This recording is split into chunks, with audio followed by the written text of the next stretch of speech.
Hi all, welcome back to Menders. അപ്പോൾ നമ്മൾ കഴിഞ്ഞ ക്ലാസ്സിൽ ജനറൽ എക്സെപ്ഷൻ പഠിച്ചു. അതിൻ്റെ ഏറ്റവും അവസാനത്തെ ഹെഡിങ് ആണ് ഈ പ്രൈവറ്റ് ഡിഫൻസ് എന്ന് പറയുന്നത്. അതാണ് നമ്മൾ ഇന്ന് നോക്കാൻ പോകുന്നത്. പ്രൈവറ്റ് ഡിഫൻസിൻ്റെ അകത്ത് 10 സെക്ഷൻസ് വരുന്നുണ്ട്, 34 മുതൽ 44 വരെ. അത് വളരെ ഈസി ആയിട്ട് നമുക്ക് ഇന്നൊന്ന് നോക്കാം. അപ്പോൾ കഴിഞ്ഞ വീഡിയോസിനുള്ളതുപോലെ തന്നെ ഈ വീഡിയോസിന് നിങ്ങളുടെ സപ്പോർട്ട് നമുക്ക് തരിക. നമ്മൾ കണ്ടിന്യൂസ് ആയിട്ടുള്ള വീഡിയോസ് നമ്മൾ ചെയ്യാൻ ശ്രമിക്കുന്നതാണ്. നമ്മൾ എത്രയും പെട്ടെന്ന് തന്നെ പോർഷൻസ് കംപ്ലീറ്റ് ചെയ്യാൻ നമ്മൾ ശ്രമിക്കുന്നുണ്ട്. എവിടം വരെ എത്തും എന്നുള്ളത് നമുക്ക് എന്തായാലും നോക്കാം. അപ്പോൾ എന്തായാലും പ്രൈവറ്റ് ഡിഫൻസിലേക്കാണ് നമ്മൾ വരുന്നത്. അപ്പോൾ ഈ പ്രൈവറ്റ് ഡിഫൻസ് എന്ന് പറഞ്ഞാൽ ബേസിക്കലി എന്താണ് നമുക്കറിയാം, സ്വയം രക്ഷ അല്ലേ. ഇപ്പോൾ എൻ്റെ അടുത്ത് തല്ലാൻ വന്നാൽ അവനെ തള്ളി മാറ്റാൻ പറ്റണം. എൻ്റെ ബാഗ് വെച്ച് തട്ടിപ്പറിച്ചുകൊണ്ട് പോകുകയാണെങ്കിൽ അവൻ്റെ തിരിച്ച് വലിച്ചു കുറച്ച് എനിക്ക് എടുക്കണം. അപ്പോൾ നമുക്കൊരു ഡേഞ്ചർ അപ്രിഹെൻഡ് ചെയ്യുമ്പോൾ, ഡേഞ്ചർ നമുക്കെതിരെ വരുന്നു എന്ന് കാണുമ്പോൾ അത് തടയാനുള്ള നമ്മുടെ ഒരു ബേസിക് ആയിട്ടുള്ള അവകാശമാണ് എന്തെന്ന് പറയുന്നത്, നമ്മുടെ പ്രൈവറ്റ് ഡിഫൻസ് എന്ന് പറയുന്നത്. അത് നമുക്ക് എല്ലാവർക്കും കൃത്യമായിട്ട് അറിയാം അല്ലേ. അപ്പോൾ ഇത് 34 മുതൽ 44 വരെയുള്ള സെക്ഷൻസിലായിട്ടാണ് ഇത് കൃത്യമായിട്ട് പറഞ്ഞു പോയിട്ടുള്ളത്. പിന്നെ 34 വളരെ സിമ്പിളാണ്. ഓരോ സെക്ഷനിലും ഓരോ കാര്യങ്ങളാണ് പറയുന്നത്. 34 വളരെ സിമ്പിളായിട്ടുള്ളൊരു കാര്യമാണ് പറയുന്നത്. 34 പറയുന്നത് എന്താണെന്ന് വെച്ചിട്ടുണ്ടെങ്കിൽ, പ്രൈവറ്റ് ഡിഫൻസിൻ്റെ ഭാഗമായിട്ട് നമ്മൾ ചെയ്യുന്ന കാര്യങ്ങളൊന്നും ഒരിക്കലും ഒരു ഒഫൻസ് ആകില്ല. അതായത് 34 ഫസ്റ്റ് നോക്കിയേ, nothing is an offence which is done in exercise of right to private defence. അതാണ് 34 പറഞ്ഞിരിക്കുന്ന കാര്യം എന്ന് പറഞ്ഞാൽ, പ്രൈവറ്റ് ഡിഫൻസിന്റെ ഭാഗമായിട്ട് നമ്മൾ ചെയ്യുന്നതൊന്നും ഒരു ഒഫൻസായി മാറില്ല. ഈസി ആയിരുന്നു അല്ലേ. ഇനി താഴേക്ക് പോകുമ്പോൾ നമ്മൾ കുറേ കാര്യങ്ങളും കൂടെ നമ്മൾ മനസ്സിലാക്കും. എന്താണ് ഈ പ്രൈവറ്റ് ഡിഫൻസ് എന്ന് പറഞ്ഞിട്ടുണ്ടെങ്കിൽ, ഒരാളെ പണിഷ് ചെയ്യാനുള്ള പ്യൂണിറ്റീവ് റൈറ്റ് ഒന്നുമല്ല. ഓക്കെ, ഇത് ബേസിക് ആയിട്ട് നമ്മളൊരു ഡിഫെൻസീവ് റൈറ്റ് ആണ്. പിന്നെ നമ്മൾ ഇതിലേക്ക് വരുമ്പോൾ മനസ്സിലാക്കുന്ന അടുത്ത 35ാമത്തെ സെക്ഷനിൽ നമ്മൾ 2 കാര്യങ്ങൾ മനസ്സിലാക്കും. 2 കാര്യങ്ങളെന്ന് പറയുമ്പോൾ, ആദ്യമേ നമ്മുടെ സ്വന്തം ശരീരത്തിൻ്റെ സംരക്ഷണത്തിനും നമ്മുടെ സ്വന്തം പ്രോപ്പർട്ടിയുടെ സംരക്ഷണത്തിനും നമുക്ക് പ്രൈവറ്റ് ഡിഫൻസ് അവൈലബിൾ ആണ്. ഇത് നമുക്ക് എല്ലാവർക്കും അറിയാം അല്ലേ. എന്നാൽ ഇതിൻ്റെ അടിയിൽ ഒരു കാര്യവും കൂടെ പറയുന്നുണ്ട്. വേറൊരാളുടെ പ്രോപ്പർട്ടീനെ സംരക്ഷിക്കാനും വേറൊരാളുടെ ശരീരത്തിനെ സംരക്ഷിക്കാനും നമുക്ക് പ്രൈവറ്റ് ഡിഫൻസ് ഉപയോഗിക്കാം. അതായത് ഇപ്പോൾ എൻ്റെ അടുത്തൂടെ ഒരു പെൺകുട്ടി പൊയ്ക്കൊണ്ടിരിക്കുകയാണ്. ഓക്കെ, ആ പെൺകുട്ടിയുടെ നിന്ന് ഒരാൾ ബാഗ് തട്ടിപ്പറിക്കാൻ ശ്രമിക്കുന്നു. അപ്പോൾ അവനെ തടയാൻ, അപ്പോൾ ആ പെൺകുട്ടിക്ക് മാത്രമാണ് അവനെ തടയാൻ പറ്റില്ല, എനിക്കും കൂടെ ചേർന്ന് അവനെ പിടിച്ചു നിർത്തി അവൻ്റെ ബാഗ് തട്ടിപ്പറിക്കാൻ സഹായിക്കാൻ പറ്റും അല്ലേ. അല്ലാണ്ട് ആ കുട്ടീനെ റേപ്പ് ചെയ്യാൻ നോക്കുന്നു. അപ്പോൾ കാണുമ്പോൾ ആ കുട്ടിയുടെ അല്ലേ പ്രൈവറ്റ് ഡിഫൻസ്, എനിക്കൊന്നും ചെയ്യാൻ പറ്റത്തില്ലല്ലോ എന്ന് വിചാരിക്കണം വേണ്ടത്. നല്ല നമുക്കും പ്രൈവറ്റ് ഡിഫൻസ് ഉണ്ട്. ആ കുട്ടീനെ രക്ഷിക്കാനുള്ള പ്രൈവറ്റ് ഡിഫൻസ് നമുക്കുമുണ്ട്. അപ്പോൾ പ്രൈവറ്റ് ഡിഫൻസ് എന്ന് പറയുമ്പോൾ സ്വന്തം ശരീരത്തിനും മറ്റൊരാളുടെ ശരീരത്തിനും സ്വന്തം പ്രോപ്പർട്ടിക്കും മറ്റൊരാളുടെ പ്രോപ്പർട്ടിയുടെ സംരക്ഷണത്തിനുമായിട്ട് നമുക്ക് അവൈലബിൾ ആയിട്ടുള്ള ഒന്നാണ് എന്നുള്ളത് ക്ലിയർ ആയിട്ട് മനസ്സിലാക്കുക. അതാണ് 35 പറഞ്ഞിരിക്കുന്നത്. Right to private defence is available. ഇത് നോക്കി, available to a person for defending his own body and body of other person.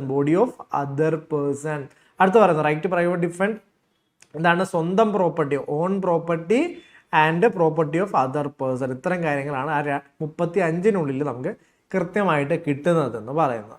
ഇനി 36 ഒന്ന് നോക്കിയേ, ആർക്കൊക്കെ എതിരെയാണ് നമുക്ക് പ്രൈവറ്റ് ഡിഫൻസ് ഉപയോഗിക്കാൻ പറ്റുന്നത് എന്നാണ് 36 പറയുന്നത്. ഓക്കെ, 34 പ്രൈവറ്റ് ഡിഫൻസിൽ ചെയ്യുന്നൊന്നും കുഴപ്പമില്ല. 35 എവിടെയൊക്കെ ഉപയോഗിക്കാം, 36 എത്തരത്തിലുള്ള ഒഫൻഡേഴ്സിനെതിരെയൊക്കെ നമുക്ക് ഉപയോഗിക്കാം. അപ്പോൾ നമ്മളിവിടെ നോക്കുമ്പോൾ ഇവിടെ നമുക്ക് ആരെ കാണാം, നമുക്കെതിരെ ക്രൈം കമ്മിറ്റ് ചെയ്യാൻ വരുന്ന ആർക്കെതിരെ വേണമെങ്കിലും നമുക്ക് പ്രൈവറ്റ് ഡിഫൻസ് ഉപയോഗിക്കാം. ഇപ്പോൾ ഒരു 6 വയസ്സുള്ള കുട്ടി, നമുക്കറിയാം 6 വയസ്സുള്ള കുട്ടി എന്ത് ചെയ്താലും ക്രൈമല്ല എന്നും പറഞ്ഞ് അവൻ തോക്കും കൊണ്ട് വരികയാണ് എന്നെ വെടിവെക്കാനായിട്ട്. അപ്പം കുട്ടി ചെയ്താൽ ക്രൈമല്ല എന്ന് പറഞ്ഞാൽ നമുക്ക് നെഞ്ചു പിടിച്ച് നിൽക്കാൻ പറ്റുമോ? പറ്റത്തില്ല. നമ്മൾ എന്ത് ചെയ്യും, 2 അടി കൊടുത്തിട്ട് തോക്ക് വാങ്ങിച്ചിട്ട് വീട്ടിൽ പോടാ എന്ന് പറഞ്ഞ് നമ്മൾ അവനെ പറഞ്ഞു വിടും അല്ലേ. അങ്ങനെ ചെയ്യാം, ഒരു കുഴപ്പമില്ല. ഇൻസൈൻ ആയിട്ടുള്ള ഒരാൾ വരുമ്പോൾ അയാൾ ചെയ്താൽ ക്രൈം ആയിരിക്കില്ല എന്നും പറഞ്ഞാൽ എനിക്ക് എൻ്റെ ശരീരത്തെ സംരക്ഷിക്കാണ്ടിരിക്കാൻ പറ്റുമോ? അവനെതിരെ നമുക്കത് അവൈലബിൾ ആണ്. മനസ്സിലായി. അപ്പം നമുക്കെതിരെ ക്രൈം ചെയ്യാൻ വരുന്ന ആർക്കെതിരെ വേണമെങ്കിൽ നമുക്ക് പ്രൈവറ്റ് ഡിഫൻസ് ഉപയോഗിക്കാം. Okay, available against all offenders എന്നാണ് പറയുന്നത്, including unsound mind, minor, intoxicated person. ആർക്കെതിരെ ആയാലും നമുക്ക് ആ പ്രൈവറ്റ് ഡിഫൻസ് എക്സസൈസ് ചെയ്യാൻ സാധിക്കുന്നതാണ്. അപ്പോൾ അതിൻ്റെ ഇല്ലുസ്ട്രേഷൻ ആണ് താഴെ കൊടുത്തിരിക്കുന്നത്. ഞാനിപ്പോൾ പറഞ്ഞ കഥ തന്നെയായിരുന്നു, അപ്പോൾ വേറെ ഇല്ലുസ്ട്രേഷൻ ഒന്നും ആവശ്യമില്ല. അപ്പോൾ നമുക്ക് മുന്നോട്ട് പോകാം. ഇനി നമ്മൾ നോക്കുന്ന സെക്ഷൻസ് എന്ന് പറയുന്നത് ഈ പറഞ്ഞ 37, 38 37, 38 പ്രത്യേകത 37 പറയുന്നത് എപ്പോഴൊക്കെയാണ് നമുക്ക് പ്രൈവറ്റ് ഡിഫൻസ് ഉപയോഗിക്കാൻ പറ്റാത്തത് എന്നുള്ളതാണ് പറയുന്നത്. 38 അതിനേക്കാളും ഇമ്പോർട്ടൻ്റ് ആണ്. 38 പറയുന്ന കാര്യം എന്താ വെച്ചിട്ടുണ്ടെങ്കിൽ, ഏതൊക്കെ സാഹചര്യത്തിലാണ് നമുക്ക് ഡെത്ത് വരെ കോസ് ചെയ്യാൻ പറ്റുന്നത് എന്നുള്ള ഒഫൻസ് അഗൈൻസ്റ്റ് ബോഡിയിൽ, ശരീരത്തിന് എതിരെ വരുന്ന ഒഫൻസിൽ എപ്പോഴൊക്കെയാണ് നമുക്ക് ഡെത്ത് വരെ കോസ് ചെയ്യാൻ പറ്റുന്നത് എന്നുള്ള കാര്യമാണ് ഈ പറഞ്ഞ 38 പറയുന്നത്. ബ്രീഫായിട്ടൊരു ഐഡിയ കിട്ടിയല്ലോ. ഇനി ആ 37ഉം 38ഉം നോക്കാം. 37 സിമ്പിളായിട്ട് പറയുന്ന കാര്യം എന്താണെന്ന് വെച്ചിട്ടുണ്ടെങ്കിൽ പോലീസ്, അതായത് public servants in the colour of their office. Police ഉദ്യോഗസ്ഥൻ അയാളുടെ യൂണിഫോമിൽ വരുന്നു, ഇയാൾക്കെതിരെ നമുക്ക് പ്രൈവറ്റ് ഡിഫൻസ് ഉപയോഗിക്കാൻ പറ്റില്ല എന്നുള്ളതാണ് അതിൻ്റെ ഒരു സിമ്പിളായിട്ടുള്ള ഒരു സ്റ്റേറ്റ്മെന്റ് എന്ന് പറയുന്നത്. ജസ്റ്റ് ഒന്ന് വായിച്ചു നോക്കാം. അതിന് ഇച്ചിരി കൂടെ കോംപ്ലിക്കേഷൻസ് ഉണ്ട്, നമുക്ക് അതിലേക്ക് വരാം. The private defence is not available against public servant done under the colour of their office and in good faith right can be exercised against them. അവർക്കെതിരെ നമുക്ക് പ്രൈവറ്റ് ഡിഫൻസ് പക്ഷെ ഉപയോഗിക്കാൻ പറ്റും എപ്പോൾ? When there is an apprehension that their act would result in death or grievous hurt. അവരുടെ പ്രവൃത്തി, പോലീസുകാരൻ നമ്മളെ അറസ്റ്റ് ചെയ്യാൻ വരുന്നതിൽ എന്തെങ്കിലും വരുന്നു, അവൻ്റെ പ്രവൃത്തിയിൽ നമുക്ക് മരണം അല്ലെങ്കിൽ ഗ്രീവിയസ് ഹർട്ട് വരെ കോസ് ചെയ്യാനുള്ള സാധ്യത ഉണ്ട് എന്ന് തോന്നുവാണെങ്കിൽ നമുക്ക് പ്രൈവറ്റ് ഡിഫൻസ് എക്സസൈസ് ചെയ്യാം എന്നാണ് പറയുന്നത്. അപ്പോൾ അതാണ് സംഭവം. അപ്പോൾ പോലീസ് ഉദ്യോഗസ്ഥൻ അദ്ദേഹത്തിൻ്റെ കളർ ഓഫ് ദ യൂണിഫോമിൽ വന്ന് ചെയ്യുന്ന കാര്യങ്ങൾക്ക് അയാൾക്കെതിരെ പ്രൈവറ്റ് ഡിഫൻസ് അവൈലബിൾ അല്ല എന്ന് പറയുന്നു. എന്നാൽ അയാൾ ചെയ്യുന്നതിൽ നിങ്ങൾക്ക് മരണം സംഭവിക്കും, നിങ്ങൾക്ക് മാരകമായിട്ടുള്ള മുറിവുകൾ ഉണ്ടാകാൻ സാധ്യതയുണ്ട് എന്ന് തോന്നുവാണെങ്കിൽ പ്രൈവറ്റ് ഡിഫൻസ് ഉപയോഗിച്ചോളൂ എന്നും പറയുന്നുണ്ട്. അതാണ് അവിടെ പറഞ്ഞിരിക്കുന്ന കാര്യമെന്ന് പറയുന്നത്. ഇനി അടുത്തൊരു സാഹചര്യം എപ്പോഴാണ്? അടുത്ത പറഞ്ഞിരിക്കുന്ന സാഹചര്യം എന്ന് പറഞ്ഞിട്ടുണ്ടെങ്കിൽ നമുക്ക് റിക്കോഴ്സ് ടു പബ്ലിക് സർവൻറ്റ്, അതായത് നമുക്ക് ഇങ്ങനൊരു ഡേഞ്ചർ വരാൻ സാധ്യതയുണ്ട് എന്ന് നമുക്ക് മനസ്സിലായി. അപ്പോൾ പോലീസ് സ്റ്റേഷനിൽ പോയി പറയാം, അതായത് നമുക്ക് ഓക്കെ ഇയാൾ വൈകുന്നേരം നിൻ്റെ വീട്ടിൽ വന്ന് എന്നെ തല്ലുമെന്ന് പറഞ്ഞു. അപ്പോൾ അവൻ എന്തായാലും വരും എന്നുള്ള കാര്യം ഉറപ്പാണെങ്കിൽ നമ്മൾ സ്റ്റേഷനിൽ പോയി അറിയിക്കാനുള്ളൊരു ഗ്യാപ്പ് നമുക്കുണ്ടെങ്കിൽ നമ്മളത് ചെയ്യണം. അതിന് വരെ നമ്മൾ വരുമല്ലേ എന്നാൽ ഞാൻ കാണിച്ചു തരാമെന്ന് പറഞ്ഞ് നമ്മൾ വീട്ടിൽ കട്ടിങ് കടരയൊക്കെ ആയിട്ട് റെഡി ആയി. അവൻ വൈകുന്നേരം എന്നെ തല്ലാൻ വരും എന്നെനിക്കറിയാം, പിന്നെ ഞാൻ കട്ടിങ് കടരയൊക്കെ റെഡി ആയിട്ട് അവൻ വന്നു കഴിഞ്ഞാൽ വെട്ടിക്കൊല്ലാം എന്നും പറഞ്ഞ് നമ്മൾ മുൻകൂട്ടി, ഇതിനാണ് പ്രീ മെഡിറ്റേഷൻ എന്ന് പറയുന്നത്. നമ്മൾ മുൻകൂട്ടി തീരുമാനിച്ചിരിക്കുക, വരട്ടെ വന്നു കഴിഞ്ഞാൽ 2 കൊടുത്തിട്ട് തന്നെ വിടണം എന്ന് തീരുമാനിച്ചിരുന്നു കഴിഞ്ഞാൽ അത് പ്രൈവറ്റ് ഡിഫൻസിൻ്റെ പരിധിക്ക് പുറത്തേക്ക് പോകുമെന്നാണ് ലോ പറയുന്നത്. ഓക്കെ, അപ്പോൾ ആ ഒരു സംഭവം മനസ്സിലായി. അതായത് ഇവൻ വരുമെന്ന് നമുക്ക് ഉറപ്പായതുകൊണ്ട് നമ്മൾ പ്രീ മെഡിറ്റേറ്റഡ് ആയിട്ട് നമ്മൾ എന്ത് ചെയ്യുന്നു, പോലീസിന് റിക്കോഴ്സ് ചെയ്യേണ്ട എന്താണ് പബ്ലിക് സർവൻസിൻ്റെ അടുത്ത് പോയിട്ട് കാര്യങ്ങൾ അറിയിക്കുന്നതിന് വരെ, അവരുടെ പ്രൊട്ടക്ഷൻ തരുന്നതിന് വരെ നമ്മളതിനെ കത്തിയും കടാരൊക്കെ വിട്ടിരിക്കുക, വരട്ടെ വന്നിരുമ്പോൾ ഞാൻ റെഡിയാക്കി തരാം എന്ന് പറയുമ്പോൾ നമുക്ക് പ്രീ മെഡിറ്റേഷൻ വന്നാൽ മുന്നേ നമുക്കൊരു ക്രിമിനൽ ഇൻറ്റൻഷൻ എത്തുകയാണ്. പ്രൈവറ്റ് ഡിഫൻസ് എന്ന് പറഞ്ഞാൽ നമുക്ക് ഡേഞ്ചർ വരുന്നു, പെട്ടെന്ന് ഒന്നും ചെയ്യില്ല, പെട്ടെന്ന് നമ്മളതിനെ തടുക്കുന്നു എന്നുള്ളതാണ്. അവിടെ പ്രീ മെഡിറ്റേഷൻ ഇല്ല. ഈ പ്രീ മെഡിറ്റേഷൻ വന്നു കഴിഞ്ഞാൽ മുന്നേ തീരുമാനിക്കണം മനസ്സിൽ, അവൻ വരുമ്പോൾ ഞാൻ കാണിച്ചു കൊടുക്കാം എന്ന് തീരുമാനിച്ചാൽ അതൊന്ന് മനസ്സിലാക്കിയോ നിങ്ങളുടെ പരീക്ഷ കേട്ടിട്ട്. പ്രീ മെഡിറ്റേഷൻ വന്നു കഴിഞ്ഞാൽ എന്ത് പറ്റും? അതൊരു ക്രൈമായി മാറും. പ്രൈവറ്റ് ഡിഫൻസിൽ പ്രീ മെഡിറ്റേഷൻ ഉണ്ടാകാൻ പാടില്ല എന്നുള്ളത് വളരെ ഇമ്പോർട്ടൻ്റ് ആയിട്ടുള്ള ഒരു പോയിന്റാണ്. ഓക്കെ, പ്രീ മെഡിറ്റേഷൻ എന്നുള്ളതാണ് അതിൻ്റെ കൺസെപ്റ്റ് എന്ന് പറയുന്നത്. അപ്പോൾ നമ്മൾ മുന്നേ നമ്മൾ തീരുമാനിക്കണം, ഒന്ന് വരട്ടെ, വരുമ്പോൾ ഞാൻ പ്രൈവറ്റ് ഡിഫൻസ്, അവ ഇന്ന് തല്ലാൻ വരുമ്പോൾ ഞാൻ പ്രൈവറ്റ് ഡിഫൻസ് ഉപയോഗിച്ച് 2 കൊടുക്കും. അങ്ങനെ തീരുമാനിച്ച് പോയി കഴിഞ്ഞാൽ അത് പ്രൈവറ്റ് ഡിഫൻസ് അല്ല. അതെന്താണ്? പ്രീ മെഡിറ്റേഷൻ അല്ല. നമുക്കൊരു പ്ലാൻ ഉണ്ട്, നമുക്കൊരു മോട്ടീവ് ഉണ്ട്, അത് പ്രശ്നമാണ്. ഐഡിയ കൃത്യമായിട്ട് മനസ്സിലായല്ലോ. അപ്പോൾ അതാണ് അവിടെ പറഞ്ഞിരിക്കുന്ന കാര്യം എന്ന് പറയുന്നത്. Right to private defence shall not cannot be exercised when there is a time to have recourse to protection of public servant. When there is a chance of getting police protection, one cannot exercise the right to private defense. നമുക്ക് police സ്റ്റേഷനിൽ പോയി police protection എടുക്കാനുള്ള അവസരമുള്ളപ്പോൾ നമ്മൾ അത് എടുക്കണം, അല്ലാണ്ട് private defence ഉപയോഗിക്കാൻ പാടില്ല എന്നാണ് അവിടെ കൃത്യമായിട്ട് പറഞ്ഞിരിക്കുന്ന കാര്യം എന്ന് പറയുന്നത്. അതിൻ്റെ കൂടെ പറയുന്നുണ്ട്, അതായത് ഞാൻ നേരത്തെ പറഞ്ഞിരുന്നത് ഇതൊരു ഡിഫെൻസീവ് റൈറ്റ് ആണെന്ന് ആദ്യമേ പറഞ്ഞു തന്നു. അതായത് നമുക്കെന്താണ്, നമ്മളെ സംരക്ഷിക്കാനുള്ള റൈറ്റാണ്. അപ്പോൾ ഒരു പ്രൊപ്പോർഷനാലിറ്റി ഉണ്ടാവണം. അവനെ തല്ലാൻ വരുമ്പോൾ എനിക്കാണെങ്കിൽ വടി വെച്ചോണെങ്കിൽ എടുക്കുക, ഒരാൾ കൈ കൊണ്ട് തല്ലാൻ വരുമ്പോൾ കത്തി എടുത്ത് കുത്തുക, തോക്കെടുത്ത്, അപ്പോൾ കൂടി പോകരുത് എന്നുള്ള കാര്യം ഇവിടെ പറയുന്നുണ്ട്. ഓക്കെ, അപ്പോൾ അതാണ് ഇവിടെ പറഞ്ഞിരിക്കുന്നത്. The private defence shall not extend to infliction of more harm than necessary for the defence. നമ്മൾ ഡിഫൻസിന് ആവശ്യമായതിൽ കൂടുതലായിട്ടുള്ള ഫോഴ്സ് ഉപയോഗിച്ചു എന്നൊരിക്കലും ലോയ്ക്ക് തോന്നാൻ പാടില്ല. അങ്ങനെ തോന്നിക്കഴിഞ്ഞാൽ അത് പ്രൈവറ്റ് ഡിഫൻസ് എക്സീഡ് ചെയ്തതായിട്ട് ലോ പ്രൊസ്യൂം ചെയ്യും. ഓക്കെ, അപ്പോൾ അങ്ങനെ പ്രൈവറ്റ് ഡിഫൻസ് എക്സീഡ് ചെയ്ത് കഴിഞ്ഞാൽ നമുക്ക് പണിഷ്മെൻറ്റ് വരും എന്നുള്ളതാണ് അവിടുത്തെ സംഭവം എന്ന് പറയുന്നത്.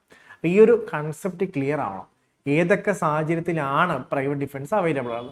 പോലീസ് ഉദ്യോഗസ്ഥൻ കളർ ഓഫ് ദ യൂണിഫോം എന്ന് പറയുന്നത് എന്താ? അപ്പം കളർ ഇല്ലാണ്ട് വന്നാൽ പോലീസുകാരനെതിരെ പ്രൈവറ്റ് ഡിഫൻസ്, അങ്ങനെ അതിൻ്റെ കൺസെപ്റ്റ് വളരെ സിമ്പിളാണ്.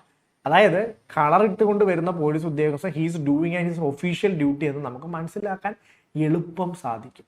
അതാണ് അതിൻ്റെ ഒരു യഥാർത്ഥ കൺസെപ്റ്റ്. അതാണ്. അപ്പോൾ അയാളുടെ ഒഫീഷ്യൽ ഡ്യൂട്ടിയുടെ ഭാഗമായിട്ട് അയാൾ ചെയ്യുന്ന കാര്യമാണ്. ഇയാൾ പോലീസ് ഉദ്യോഗസ്ഥനാണ് നമുക്ക് മനസ്സിലാവും. മഫ്തിയിൽ ഒരാൾ നിൽക്കുകയാണ്. ക്വസ്റ്റ്യൻ ആലോചിച്ച് നോക്കുക. ഞാൻ ഒരു ദിവസം എൻ്റെ വീട്ടിൽ നിന്ന് ഇറങ്ങി വരുമ്പോൾ 4 പേര് കളർ ഡ്രസ്സിലിട്ടിരിക്കുന്ന 4 പേര് ചേർന്ന് എൻ്റെ അങ്കിളിനെ വലിച്ച് വണ്ടിയിലേക്ക് കയറ്റുന്നതാണ്. അപ്പം എൻ്റെ അങ്കിളിനെ ആരോ തട്ടിക്കൊണ്ട് അബ്ഡക്റ്റ് ചെയ്തുകൊണ്ട് പോവുകയാണെന്ന് വിചാരിച്ചിട്ട് പേടിച്ചിട്ട് ഞാൻ പോയിട്ട് ഈ ആൾക്കാരെ ഇടിക്കുകയാണ്, എൻ്റെ അങ്കിളും ഇടിക്കുകയാണ്. ഇടിച്ചു കഴിഞ്ഞിട്ടാണ് മനസ്സിലാവുന്നത് ഇത് മഫ്തിയിൽ വന്ന പോലീസ് ഉദ്യോഗസ്ഥന്മാരായിരുന്നു. ഇതെല്ലാം പോലീസ് ഉദ്യോഗസ്ഥന്മാരായിരുന്നു, ഒരു മഫ്തിയിലായിരുന്നു. ഇവിടെ ഞാൻ എക്സസൈസ് ചെയ്തത് പ്രൈവറ്റ് ഡിഫൻസ് ആണോ അതോ എക്സീഡ് ചെയ്തോ 37ന്റെ വയലേഷൻ ആണോ എന്ന് ചോദിച്ചിട്ടുണ്ടെങ്കിൽ ഇവിടെ ഇവർ യൂണിഫോമിൽ അല്ലാത്തത് കൊണ്ടും മഫ്തിയിലായതുകൊണ്ടും ഇവർ പോലീസ് ഉദ്യോഗസ്ഥരാണെന്ന് എനിക്കറിയില്ല. അതുകൊണ്ടല്ലേ ഞാൻ കയറി ഇടിച്ചത് എന്നുള്ളതാണ് സംഭവം. അപ്പം അത് 37ന്റെ വയലേഷൻ ആകുന്നില്ല. അതേസമയം ഒരു പോലീസ് ഉദ്യോഗസ്ഥൻ മഫ്തിയിൽ വന്നു, നിങ്ങൾ ID കാർഡ് കാണിച്ചു, എന്താണ് ഞാൻ പോലീസാണ്, നിന്റെ അങ്കിളിനെ അറസ്റ്റ് ചെയ്യണം, അല്ലെങ്കിൽ നമുക്കറിയാം ഇദ്ദേഹം പോലീസ് ഉദ്യോഗസ്ഥനാണ്, അറസ്റ്റ് ചെയ്തുകൊണ്ടിരിക്കുകയാണ്, പക്ഷെ കളർ ഡ്രസ്സിലാണ് എന്നും പറഞ്ഞ് ഇയാളെ പോയി തല്ലി മാറ്റാൻ പറ്റുമോ? അറസ്റ്റ് ചെയ്തുകൊണ്ടിരിക്കുമ്പോൾ പ്രൈവറ്റ് ഡിഫൻസ് ഉപയോഗിക്കാൻ വന്നതാണ് എന്ന് പറയാൻ പറ്റുമോ? പറ്റില്ല. ഒന്നാ ലോഫുൾ ആക്ട് നിങ്ങൾ തടസ്സപ്പെടുത്താൻ നോക്കുന്നതിന് എന്തായാലും നിങ്ങൾക്കെതിരെ കേസ് എടുക്കും. പിന്നെ ഇയാൾ പോലീസുകാരനാണെന്ന് അറിയാം. അപ്പോൾ അവിടെ യൂണിഫോം വേണമെന്ന് യാതൊരു നിർബന്ധവുമില്ല. അപ്പോൾ ചിലത് കാണാണ്ട് അങ്ങ് പഠിക്കരുത് കൺസെപ്റ്റ്. അത് എന്തുകൊണ്ട് കളർ ഓഫ് ദ യൂണിഫോം എന്ന് പറഞ്ഞിട്ടുണ്ടെങ്കിൽ കളർ ഓഫ് ദ യൂണിഫോമിലാണെങ്കിൽ എന്തായാലും ഒഫീഷ്യൽ ഡ്യൂട്ടിയാണെന്ന് മനസ്സിലാവും. പക്ഷെ പിന്നീട് നമുക്ക് പോലീസുകാരനാണ് എന്ന് മനസ്സിലായി, അയാൾ ഒഫീഷ്യൽ ഡ്യൂട്ടി ചെയ്യാനാണ് വന്നതെന്ന് മനസ്സിലാക്കി കഴിഞ്ഞാൽ അയാൾക്കെതിരെയും പ്രൈവറ്റ് ഡിഫൻസ് അവൈലബിൾ അല്ല. അതും ഒന്ന് അറിഞ്ഞിരിക്കേണ്ട കൺസെപ്റ്റാണ്.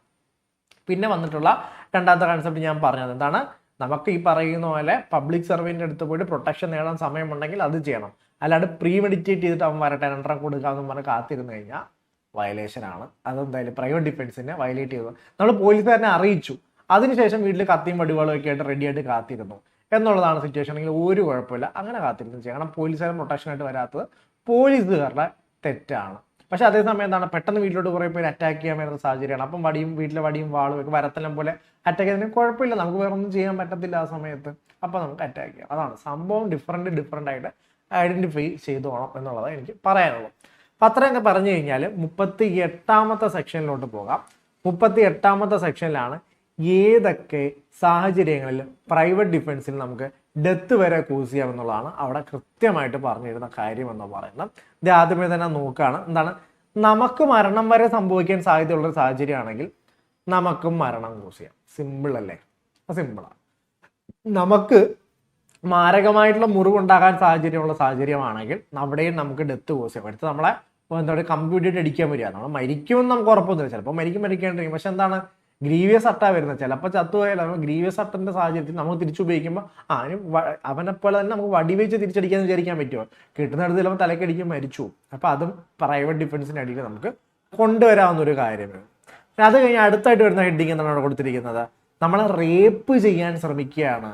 ഒരാൾ നമ്മളെ റേപ്പ് ചെയ്യാൻ ശ്രമിക്കുകയാണെങ്കിൽ അതിൽ നിന്ന് രക്ഷപ്പെടാൻ വേണ്ടിയിട്ട് നമുക്ക് എന്ത് ചെയ്യാം, ഡെത്ത് വരെ കോസ് ചെയ്യാമെന്നാണ് പറഞ്ഞിരിക്കുന്നത്. അതുപോലെ തന്നെ അൺനാച്ചുറൽ ലിസ്റ്റ്, ഹോമോസെക്ഷുവാലിറ്റിക്ക് നമ്മളെ ഫോഴ്സ് ചെയ്യുന്ന സാഹചര്യങ്ങളിൽ നമുക്ക് ഡെത്ത് വരെ കോസ് ചെയ്യാമെന്നാണ് പറയുന്നത്. അതുപോലെ തന്നെ നമ്മൾ പറയുന്നത് ഇന്റൻഷൻ ഓഫ്, അതാണ് നമ്മളെ അബ്ഡക്ഷൻ, കിഡ്നാപ്പിംഗ്, നമ്മളെ തട്ടിക്കൊണ്ടു പോകാനുള്ളൊരു ശ്രമം അവിടെ നടക്കുന്നുണ്ടെങ്കിൽ അതിൽ നിന്ന് രക്ഷപ്പെടാനായിട്ട് നമുക്ക് ഡെത്ത് വരെ കോസ് ചെയ്യാമെന്നാണ് പറഞ്ഞിരിക്കുന്നത്. പിന്നെ അതിൻ്റെ കൂടെ പറയുന്നതാണ്, നമ്മൾ ഒരാളെ റോങ്ഫുൾ കൺഫൈൻമെന്റിൽ, ഒരാളെ എടുത്ത് പൂട്ടിയിട്ടിരിക്കുകയാണ്, റോങ്ഫുൾ കൺഫൈൻമെന്റിൽ കീപ്പ് ചെയ്തിരിക്കുകയാണ്. അയാൾക്ക് പുറത്തു പോകാനും പബ്ലിക് സർവൻറ്റിനെ കൊണ്ടിട്ട് ഹെൽപ്പ് ചോദിക്കാനൊന്നും ഒരു അവസരവും ഇല്ല. അപ്പോൾ അയാൾക്ക് അവിടെ കൺഫൈൻമെന്റിൽ നിന്ന് രക്ഷപ്പെടാൻ വേണ്ടിയിട്ട് എന്നെ കൊന്നിട്ടേ രക്ഷപ്പെടാൻ പറ്റത്തുള്ളെങ്കിൽ എന്നെ കൊന്നിട്ട് രക്ഷപ്പെടാം എന്നുള്ളതാണ് അടുത്ത പറഞ്ഞിരിക്കുന്ന ഓപ്ഷൻ. ഓക്കെ, റോങ്ഫുൾ കൺഫൈൻമെന്റിലാണെങ്കിൽ wrongful confining a person, it causes reasonable apprehension that he will be unable to have request to public authority for release. അവനെ പുറത്തു ഒരു വഴിയില്ലെങ്കിൽ അവനെ നമ്മളെ കൊന്നിട്ട് അവന് രക്ഷപ്പെടാം. അവസാനമായിട്ട് പറയുന്ന സംഭവം ഇത് പണ്ട് IPCയിൽ അമെൻഡ് ചെയ്ത് കയറ്റിയൊരു പ്രൊവിഷനാണ്. IPCയിൽ സെക്ഷൻ 100-ലായിരുന്നു ഇത് പറഞ്ഞത്, അവിടെ അമെൻഡ് ചെയ്ത് കയറ്റിയ കാര്യമാണ്. ഇപ്പോൾ ഇവിടെ അമെൻമെൻ്റ് ഒന്നുമില്ല, ഇവിടെ ഡയറക്റ്റ് ആയിട്ട് തന്നെ അതിൽ കൊടുത്തിരിക്കുന്ന കാര്യമാണ്. എന്തെന്ന് പറയുന്നത്, ആസിഡ് അറ്റാക്കിന് ഒരുത്തൻ ശ്രമിക്കുകയാണെങ്കിൽ അവനെ പിന്തിരിപ്പിക്കുന്നതിന് വേണ്ടിയിട്ട് നമുക്ക് ഡെത്ത് വരെ കോസ് ചെയ്യുക. ഈ ആസിഡ് തിരിച്ചെടുത്ത് ചിലപ്പോൾ കമത്തി വയ്ക്കുമ്പോൾ ചിലപ്പോൾ മരിച്ചു വരും. അപ്പം ആസിഡ് അറ്റാക്കിന് ശ്രമിക്കുന്നവനെ അതിൽ നിന്ന് പ്രിവെൻറ്റ് ചെയ്യാനും നമുക്ക് എന്ത് ചെയ്യാം, ഡെത്ത് വരെ കോസ് ചെയ്യാം എന്നാണ് അവിടെ പറഞ്ഞിരിക്കുന്നതെന്ന് പറയുന്നത്. ഇനി ഈ 39 പറയുന്ന കാര്യം, ഇപ്പം നമ്മൾ 38 ഡീൽ ചെയ്തത്. 39 പറയുന്ന മേൽ പറഞ്ഞ അല്ലാത്ത സാഹചര്യങ്ങളിലാണെങ്കിൽ ഡെത്ത് അല്ലാണ്ടുള്ള മുറിവുകൾ നമുക്ക് പ്രൈവറ്റ് ഡിഫൻസിന്റെ ഭാഗമായിട്ട് കോസ് ചെയ്യാം. ഓക്കെ, എന്താണ് ഹാം അതർ ദാൻ ഡെത്ത്, അത് പറഞ്ഞിരിക്കുന്നത് സെക്ഷൻ 39 എന്നുള്ളത് ഓർത്തിരിക്കുക. പിന്നെ ഉള്ള സെക്ഷൻസ് ഒക്കെ ചെറിയ ചെറിയ കാര്യങ്ങളാണ് പറഞ്ഞു വന്നത്. സെക്ഷൻ 40 പറയുന്നത് എപ്പോഴാണ് പ്രൈവറ്റ് ഡിഫൻസ് സ്റ്റാർട്ട് ചെയ്യുന്നത്, എന്താണ് അപ്രിഹെൻഷൻ ഓഫ് ഡേഞ്ചർ. നമ്മുടെ ശരീരത്തിൽ നിൽക്കുന്ന ഡേഞ്ചർ എപ്പോൾ തുടങ്ങുന്നോ അപ്പം മുതൽ നമ്മുടെ എന്തും സ്റ്റാർട്ട് ചെയ്യും, പ്രൈവറ്റ് ഡിഫൻസ് സ്റ്റാർട്ട് ചെയ്യും. ഞാൻ ഒരാൾ നമ്മൾ വഴക്ക് കൂടിക്കൊണ്ടിരിക്കുക, പെട്ടെന്ന് അവന് ദേഷ്യം വന്നു, അവൻ അവിടെ ഒരു ചുറ്റികരിപ്പുണ്ട്, അവൻ പെട്ടെന്ന് അത് എടുക്കാൻ പോകുന്നു, അവൻ അതെടുത്ത് എൻ്റെ തലയ്ക്ക് അടിക്കുമ്പോഴാണോ പ്രൈവറ്റ് ഡിഫൻസ് വരുന്നത്? അല്ല, അവൻ അതെടുത്ത് തന്നെ അടിക്കാൻ പോകുവാണെന്ന് എനിക്ക് തോന്നുന്ന ആ സെക്കൻഡ്, അവൻ അങ്ങോട്ട് പോകുമ്പോൾ മുതൽ എനിക്ക് അവനെ തള്ളി മാറ്റാം അല്ലേ. അവൻ ചുറ്റിക എടുത്തതിന് ശേഷം തള്ളി മാറ്റാവുന്നില്ല, അവൻ അത് എടുക്കാൻ പോകുകയാണെന്ന് എനിക്ക് തോന്നി, ഞാൻ അവനെ തള്ളി മാറ്റി എന്നുള്ള അവിടെ മുതൽ നമുക്ക് പ്രൈവറ്റ് അപ്രിഹെൻഷൻ ഓഫ് ഡേഞ്ചർ. എപ്പോഴാണോ ഡേഞ്ചർ നമുക്ക് തോന്നുന്നത്, ഓക്കെ സംഭവം ഇതാ തുടങ്ങി എന്ന് തോന്നുന്ന ആ സമയം മുതൽ പ്രൈവറ്റ് ഡിഫൻസ് അവൈലബിൾ ആണ്. അതാണ് അപ്രിഹെൻഷൻ എന്നുള്ളതുകൊണ്ട് ഉദ്ദേശിക്കുന്നത്. ഓക്കെ, അപ്പൊ private defence of body commences തുടങ്ങും as soon as reasonable apprehension of danger of body arises. അല്ലെ, അപ്രിഹെൻഷൻ അത് ഉണ്ടായി തുടങ്ങി ഡേഞ്ചർ ടു ബോഡി അറൈസ് ചെയ്യുമ്പോൾ തന്നെ. And it continues as long as apprehension of danger to body continues. എൻ്റെ ശരീരത്തിന് നേർക്കുള്ള ആ ഡേഞ്ചർ കണ്ടിന്യൂ ചെയ്യുന്നിടത്തോളം നേരം എൻ്റെ പ്രൈവറ്റ് ഡിഫൻസും കണ്ടിന്യൂ ചെയ്യും എന്നുള്ളതാണ് അവിടെ കൊടുത്തിരിക്കുന്നത്. നിങ്ങൾക്ക് കാണാൻ പറ്റില്ലെങ്കിൽ അതൊന്ന് വായിച്ചു നോക്കുക, അതാണ് അവിടെ കൊടുത്തിരിക്കുന്നതെന്ന് പറയുന്നത്. ഓക്കെ, ഞാൻ അങ്ങനെ മുകളിലോട്ടൊന്ന് സ്ക്രോൾ ചെയ്ത് വിടാം. ഓക്കെ, അടുത്തത് ആയിട്ട് പറഞ്ഞിരിക്കുന്ന section 41 41 offence against property. Offence against പ്രോപ്പർട്ടിക്കകത്ത് എപ്പോഴൊക്കെയാണ് നമുക്ക് ഡെത്ത് വരെ കോസ് ചെയ്യാൻ പറ്റുന്നത് എന്നുള്ള സാധനം. പ്രോപ്പർട്ടിയുടെ സംരക്ഷണത്തിനും നമുക്ക് എന്ത് ഉപയോഗിക്കാം നമ്മൾ ഓൾറെഡി പഠിച്ചു, പ്രൈവറ്റ് ഡിഫൻസ് ഉപയോഗിക്കാൻ നമ്മൾ ഓൾറെഡി പഠിച്ചു കഴിഞ്ഞു. അപ്പോൾ അതിൻ്റെ ഒരു അത് ഏതൊക്കെ സാഹചര്യത്തിലാണ് അവിടെ നമുക്ക് ഡെത്ത് വരെ കോസ് ചെയ്യാൻ പറ്റുന്നത് എന്നുള്ളതാണ് നമ്മളിവിടെ നോക്കാം. റോബറിക്കെതിരെ നമുക്ക് ഡെത്ത് വരെ കോസ് ചെയ്യാൻ പറ്റും. House breaking by night, Varathan സംഭവിക്കുന്ന ഹൗസ് ബ്രേക്കിംഗ് ബൈ നൈറ്റ് എന്താ പറയുന്നുണ്ട്, ഇതിനുള്ള വകുപ്പൊക്കെ ഇവിടെ ഉണ്ടാ എന്ന് പറയുന്നത്. കാരണം ഹൗസ് ബ്രേക്കിംഗ് ബൈ നൈറ്റിൽ നമുക്ക് ഡെത്ത് വരെ കോസ് ചെയ്യാം. മിസ്ചീഫ് ബൈ ഫയർ, അതിനെ വിളിക്കുന്ന മറ്റൊരു പേരാണ് ആർസൺ. നമ്മൾ താമസിക്കുന്ന വീടിനോ സാധനങ്ങൾ സൂക്ഷിക്കുന്ന ഒരു സ്ഥലത്തിനോ തീ ഇടുന്നതിനെയാണ് നമ്മൾ മിസ്ചീഫ് ബൈ ഫയർ അഥവാ ആർസൺ എന്ന് പറയുന്നത്. ഓക്കെ, അപ്പൊ അത് ചെയ്യുന്നവരെ പിന്തിരിപ്പിക്കാൻ വേണ്ടിയിട്ട് നമുക്ക് എന്ത് ചെയ്യാം, ഡെത്ത് വരെ കോസ് ചെയ്യാം. അതാണ് attempts to commit mischief by fire on any building, tent or vessel used. ആളുകൾ താമസിക്കുന്നതിനോ അല്ലെങ്കിൽ സാധനം സൂക്ഷിക്കുന്നിടത്തുമായിട്ടുള്ള സ്ഥലത്ത് തീ ഇടുന്നവനെ തടയാനായിട്ട്, ആർസൺ നടത്തുന്നവനെ തടയാനായിട്ട് നമുക്ക് എന്ത് ചെയ്യാം, നമുക്ക് ഡെത്ത് വരെ, നിങ്ങൾക്ക് കാണാൻ സാധിക്കുന്നില്ല ഞാൻ തരാം, നമുക്ക് ഡെത്ത് വരെ കോസ് ചെയ്യാമെന്നാണ് പറയുന്നത്. പിന്നെ എൻ്റെ കൂടെ ഒരു ചെറിയൊരു എക്സ്റ്റൻഷൻ തരുന്നുണ്ട്. ഈ പറയുന്ന ഇത് നോക്കിയാൽ തെഫ്റ്റ്, മിസ്ചീഫ്, ഹൗസ് ട്രെസ്പാസ്, അങ്ങനത്തെ ഉള്ള ഒഫൻസുകൾ. ഇതിനൊന്നും, അതായത് തെഫ്റ്റ് ചെയ്യുന്നവനെ കുത്തിക്കൊല്ലാൻ പറ്റില്ല, മല പതുക്കെ ഇതിനെ പൊട്ടിച്ച് പതുക്കെ എടുക്കുന്നവനെ നമുക്ക് കുത്തിക്കൊല്ലാനൊന്നും പറ്റത്തില്ല. പക്ഷെ പറയുന്നത് എന്താണ്, under such circumstances as may reasonably cause apprehension that death or grievous hurt will be the consequence എന്നുള്ള സാധനം. അതായത് നമുക്ക് ഇവൻ ചെയ്യുന്ന ഒഫൻസിന്റെ ഭാഗമായിട്ട് നമുക്ക് എന്താണ് ഡെത്ത് വരെ സംഭവിക്കുമെന്ന് നമുക്ക് ഏതെങ്കിലും സ്റ്റേജിൽ തോന്നുകയാണ്. ഇപ്പം ഒഫൻസ് അഗൈൻസ്റ്റ് പ്രോപ്പർട്ടി ചെയ്യാനാണ് വന്നത്, പക്ഷേ ഇവനെ കുറച്ച് തോക്കിരിക്കുന്ന കണ്ടു, ഓക്കെ, അല്ലെങ്കിൽ വടിവാളെടുത്ത് ഇവൻ്റെ കയ്യിരുത്ത് അവൻ എന്തോ ചെയ്യുമെന്ന് നമുക്ക് തോന്നി, നമുക്ക് നമ്മൾ പേടിച്ചിട്ട് നമുക്ക് വേണമെങ്കിൽ ചിലപ്പോൾ അത് വേറെ കത്തിയെടുത്ത് തന്നെ വെട്ടാം. നമുക്ക് തോന്നുകയാണ് ഇവൻ ചെയ്യുന്ന ഒഫൻസിനിടയിൽ എപ്പോഴെങ്കിലും നമുക്ക് ഒഫൻസ് അഗൈൻസ്റ്റ് ബോഡിയിൽ പറയുന്ന ഗ്രീവിയസ് അട്ടം ഉണ്ടാകും. അവിടെ അതാ പറഞ്ഞിരിക്കുന്നത്, നമുക്ക് ഒഫൻസ് അഗൈൻസ്റ്റ് ബോഡിയിൽ പറയുന്ന ഗ്രീവിയസ് അട്ടോ മറ്റോ ഉണ്ടാകും എന്നൊരു തോന്നൽ നമുക്ക് വരികയാണെങ്കിൽ അപ്പോൾ നമുക്ക് ഇതേപോലെ ഡെത്ത് കോസ് ചെയ്യാം. അത് വീണ്ടും എങ്ങോട്ട് പോയി ഒഫൻസ് അഗൈൻസ്റ്റ് ബോഡിയിലോട്ട് പോയി. അല്ലെ, ഒഫൻസ് അഗൈൻസ്റ്റ് പ്രോപ്പർട്ടിയിൽ എവിടെയെങ്കിലും ഒഫൻസ് അഗൈൻസ്റ്റ് ബോഡിയിൽ ഡെത്ത് കോസ് ചെയ്യാൻ പറ്റുന്ന സാഹചര്യം, അതാണ് ഇവിടെ പറഞ്ഞിരിക്കുന്നത്. Apprehension that death or grievous ആയിട്ട് will be result of the consequence. അപ്പം ഡെത്ത് ഓർ ഗ്രീവിയസ് ആയിട്ട് സംഭവിക്കുമെന്ന് നമുക്ക് തോന്നിക്കഴിഞ്ഞാൽ അവൻ കമ്മിറ്റ് ചെയ്യുന്ന ഒഫൻസിന്റെ ഭാഗമായിട്ട് അപ്പം നമുക്ക് സ്വാഭാവികമായിട്ട് എന്ത് ചെയ്യാം, ഡെത്ത് വരെ കോസ് ചെയ്യാമെന്നുള്ളതാണ് അവിടെ പറഞ്ഞിരിക്കുന്നതെന്ന് പറഞ്ഞത്. അപ്പോൾ ഓർത്തിരിക്കുക, അതൊന്നും കൂടെ ഇവിടെ ബോൾഡ് ചെയ്ത് കൊടുത്തിട്ടുണ്ട്. സെക്ഷൻ 38, 41. ഓക്കെ, ഇവിടെ ഡെത്ത് വരെ കോസ് ചെയ്യാൻ പറ്റുന്ന സാഹചര്യങ്ങളാണ് പറയുന്നത്. 38ന്റെ അകത്താണ് ഒഫൻസ് അഗൈൻസ്റ്റ് ബോഡിയിൽ ഡെത്ത് വരെ കോസ് ചെയ്യാൻ പറ്റുന്ന സാഹചര്യം പറയുന്നത്. 41ലാണ് പ്രോപ്പർട്ടിയുടെ കാര്യത്തിൽ ഡെത്ത് വരെ കോസ് ചെയ്യാൻ പറ്റുന്ന പ്രൈവറ്റ് ഡിഫൻസിന്റെ സാഹചര്യങ്ങൾ പറഞ്ഞു പോകുന്നതെന്ന് പറയുന്നത്. 42 പറയുന്ന കാര്യം സ്വാഭാവികമായിട്ടും പ്രോപ്പർട്ടിയുടെ കാര്യത്തിൽ മേളിൽ പറഞ്ഞിരിക്കുന്ന സാഹചര്യങ്ങൾ, ഇത് പറഞ്ഞ 41 പറഞ്ഞിരിക്കുന്ന സാഹചര്യത്തിൽ അല്ലാത്ത സാഹചര്യങ്ങളിലെല്ലാം ഡെത്ത് കോസ് ചെയ്യാൻ പാടില്ല, വേറെ എന്ത് ഹർട്ട് ആണെങ്കിലും കോസ് ചെയ്യാന്നുള്ളതാണ് പറയുന്നത്. പിന്നെ എന്താണ് commencement and continuance of private defence in property എന്നാണ്. ഇതെന്താണ് നേരത്തെ ആ സംഭവം നമ്മൾ ബോഡിക്ക് പറഞ്ഞ പോലെ തന്നെ എന്താണ് ഒഫൻസ് അഗൈൻസ്റ്റ് പ്രോപ്പർട്ടിക്കെതിരെയുള്ള അപ്രിഹെൻഷൻ തുടങ്ങുമ്പോൾ മുതൽ, ഇപ്പം മോഷ്ടിക്കാൻ പോകാമെന്ന് തോന്നുന്നത് മുതൽ അതിൽ നമ്മൾ കണ്ടിന്യൂ ചെയ്യുകയാണെന്ന് നമുക്ക് തോന്നുന്ന വരെ നമുക്ക് എന്ത് ചെയ്യാൻ പറ്റും, പ്രൈവറ്റ് ഡിഫൻസ് ഉപയോഗിക്കാൻ. അത്രയും സിമ്പിൾ ആയിട്ടുള്ള കാര്യങ്ങളാണ് അതിൻ്റെ അകത്ത് പറഞ്ഞു പോയിരിക്കുന്നതെന്ന് പറയുന്നത്. 43 പറയുമ്പോൾ അപ്പോൾ അത്രേ ഉള്ളൂ. 41 എപ്പോഴാണ് തുടങ്ങുന്നത്, എത്ര വരെ ഉണ്ടെന്നുള്ളത്. പിന്നെ അതിൻ്റെ അകത്ത് ഓരോ മറ്റേ ബോഡീനെ പറ്റി പറയുന്നതല്ലേ, ഓരോ ഒഫൻസിനെയും എടുത്തെടുത്ത് പറയുന്നുണ്ട്. അപ്പോൾ ജസ്റ്റ് ഒന്ന് നോക്കുക, ഇവിടെ നിങ്ങൾക്ക് കാണാൻ സാധിക്കും. Right private defence to property. Okay, property എപ്പോഴാണ് തുടങ്ങുക, എത്ര നേരം ലാസ്റ്റ് ചെയ്യും, അതാണല്ലോ 43 ഡിസ്കസ് ചെയ്യുന്നതെന്ന് പറയുന്നത്. Commences when reasonable. ഓക്കെ, തുടങ്ങും എപ്പോഴാണ് reasonable apprehension of danger to property commences. പ്രോപ്പർട്ടിക്കെതിരെയുള്ള ഡേഞ്ചർ തുടങ്ങുമ്പോൾ അത് സ്റ്റാർട്ട് ചെയ്യുന്നതാണ് പറയുന്നത്. എന്നിട്ട് ഓരോന്നിൻ്റെ ഹെഡിങ് ഒന്ന് നോക്കുക. ഇത് തെഫ്റ്റിൻ്റെ കാര്യത്തിൽ അത് എത്ര നേരം കണ്ടിന്യൂ ചെയ്യുമെന്ന് ചോദിച്ചിട്ടുണ്ടെങ്കിൽ till he has effected his retreat with the property. ആ പ്രോപ്പർട്ടിയുമായിട്ട് അവൻ പോകുന്നത് വരെ, അവൻ രക്ഷപ്പെട്ടു പോകുന്നത് വരെ അത് കണ്ടിന്യൂ ചെയ്യുമെന്നാണ് അവിടെ പറഞ്ഞിരിക്കുന്നത്. അല്ലെങ്കിൽ എന്താണ്, പബ്ലിക് സെർവൻറ്റിൻ്റെ അസിസ്റ്റൻസ് നമുക്ക് ലഭിക്കുമ്പോൾ, അതാണ് ഇവിടെ കൊടുത്തിരിക്കുന്നത്, പബ്ലിക് അതോറിറ്റിൻ്റെ അസിസ്റ്റൻസ് നമുക്ക് ലഭിക്കുമ്പോൾ, അല്ലെങ്കിൽ എന്താണ് ആ പ്രോപ്പർട്ടി നമുക്ക് തിരിച്ചു ലഭിക്കുമ്പോൾ എന്ത് ചെയ്തു, അത് അവസാനിച്ചു എന്നാണ് പറയുന്നത്. പിന്നെ റോബറിയുടെ കാര്യത്തിൽ, റോബറിയും തെഫ്റ്റും ഡിഫറൻ്റ് ആണ്, അത് നിങ്ങൾക്ക് അറിയാമെന്ന് ഞാൻ വിശ്വസിക്കുന്നു. തെഫ്റ്റ് സിമ്പിളാണ്, 23 ദൃസാക്ഷിയിലൊക്കെ പറഞ്ഞു തരുന്നുണ്ട് ഫസ്റ്റ്. തെഫ്റ്റ് എന്ന് പറഞ്ഞാൽ വളരെ സിമ്പിളാണ്. അല്ലെങ്കിൽ ഒരു വീഡിയോ നമ്മൾ സെപ്പറേറ്റ് ആയിട്ട് ചെയ്തിട്ടുണ്ട്, ഈസി ആയിട്ട് എല്ലാം ഓഫൻസ് അഗൈൻസ്റ്റ് പ്രോപ്പർട്ടി എല്ലാം ഈസി ആയിട്ട് different, theft, extortion, robbery, dacoit എല്ലാം എളുപ്പത്തിൽ പറഞ്ഞു തരുന്ന ഒരു വീഡിയോ ചെയ്തിട്ടുണ്ട്, അതൊന്ന് കണ്ടു നോക്കുക.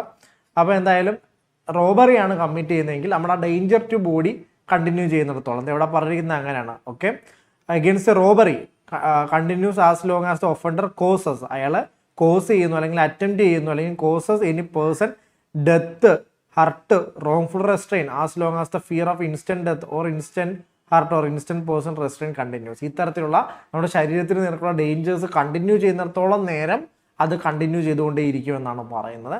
പിന്നെ ക്രിമിനൽ ട്രസ്പാസിൻ്റെ കാര്യമാണ് പറയുന്നത്. Mischief as long as the offenders continuous in the commission, അതായത് നമ്മുടെ ലാൻഡിലേക്ക് അതിക്രമിച്ച് കയറിയ ഒരാൾ അതിൽ തുടരുന്നിടത്തോളം കാലം എന്ത് ചെയ്യുന്നു, അത് റിമെയിൻ, ആ പ്രൈവറ്റ് ഡിഫൻസ് അവിടെ ഉണ്ടാകുമെന്നാണ് പറയുന്നത്. ഹൗസ് ബ്രേക്കിംഗ് ബൈ സൺസെറ്റിൻ്റെ കാര്യമാണ് പറയുന്നത്. Continues as long as the house trespass which has begun by such house breaking continues. അത് എപ്പോൾ തുടങ്ങുന്നു അതിനുശേഷം അത് എത്ര നേരം കണ്ടിന്യൂ ചെയ്യുന്നു അത്രയും നേരം ആ പ്രൈവറ്റ് ഡിഫൻസ് നമുക്കുണ്ട്. ഈസിയാണ്, ഇതൊക്കെ വെറുതെ കോംപ്ലിക്കേറ്റഡ് ആക്കണ്ട. ബോഡി പോലെ തന്നെ ഇതിൻ്റെ ഈ ഡേഞ്ചർ എപ്പോൾ തുടങ്ങുന്നു അപ്പോൾ തുടങ്ങും, ആ ഡേഞ്ചർ എപ്പോൾ അവസാനിക്കുന്നു അപ്പോൾ അവസാനം. സാധനം കൊണ്ട് അവൻ രക്ഷപ്പെട്ട് കഴിഞ്ഞു, നമ്മുടെ കൺവെട്ടത്തൊന്നും ഇല്ല, ഇപ്പോൾ പ്രൈവറ്റ് ഡിഫൻസ് ഇല്ല. പോലീസുകാർ വന്നു, പ്രൈവറ്റ് ഡിഫൻസ് ഇല്ല. കുറച്ച് നേരം വീട് തല്ലിപ്പൊളിച്ചുകൊണ്ടിരുത്താൻ നിന്നു, പിന്നെ അവൻ ഇറങ്ങി അങ്ങ് പോയി. അവൻ പോയി ഞാൻ അവനെ പിറകെ പോയിട്ട് അവനെ കൊല്ലാനൊന്നും പറ്റത്തില്ല. അവൻ പോയത് ഞാൻ കഴിഞ്ഞു, റിവെഞ്ച് എടുക്കാൻ പറ്റില്ല, നമുക്ക് അതാണ് ഡിഫെൻഡ് ചെയ്യാനേ പറ്റുള്ളൂ. പക്ഷേ ഡോർ തല്ലി പൊളിച്ചുകൊണ്ടിരിക്കുകയായിരുന്നു. അപ്പം നമുക്കെന്താണ്, നമ്മൾ വീട്ടിൻ്റെ അകത്ത് ഇരുന്നു, ഡോർ തല്ലി പൊളിച്ചവൻ കുറച്ച് കഴിയുമ്പോൾ ഇറങ്ങിപ്പോയി, അവൻ തിരിച്ച് പൊയ്ക്കൊണ്ടിരിക്കുകയായിരുന്നു. അപ്പോൾ നമ്മൾ വീടിൻ്റെ ഡോർ തുറന്ന് ഇറങ്ങി അവനെ പിറകെ പോയിട്ട് അവനെ തല്ലി. ഓക്കെ, ഇത് പ്രൈവറ്റ് ഡിഫൻസ് ആണെന്ന് വെച്ച് കഴിഞ്ഞാൽ അല്ല, അതാണ് അതിൻ്റെ ഒരു സംഭവം എന്നാണ്. കാരണം എന്താ, പ്രൈവറ്റ് ഡിഫൻസ് ആ ഡേഞ്ചർ ഉള്ളപ്പോൾ അവൻ പരിപാടി നിർത്തി പോയി കഴിഞ്ഞാൽ അത് ഡേഞ്ചർ, നമ്മൾ പ്യൂണിറ്റീവ് ആവുക, നമ്മളവനെ പണിഷ് ചെയ്യാൻ തീരുമാനിക്കുക, അത് പറ്റത്തില്ല എന്നാണ് ലോ പറയുന്നത്. ആ കൺസെപ്റ്റൊക്കെ ക്ലിയർ ആയി. നമ്മൾ നോക്കുമ്പോൾ അവൻ തല്ലി പൊളിച്ചിട്ടല്ലേ അവനെ പോയി തല്ലിയത്, അങ്ങനെ തല്ലാൻ പറ്റില്ല, അങ്ങനെ തല്ലാനുള്ള അവകാശം നമുക്കില്ല, അത് ഓർത്ത് പോരുക, അത്രേ ഉള്ളടുത്ത കാര്യം എന്ന് പറയുന്നത്.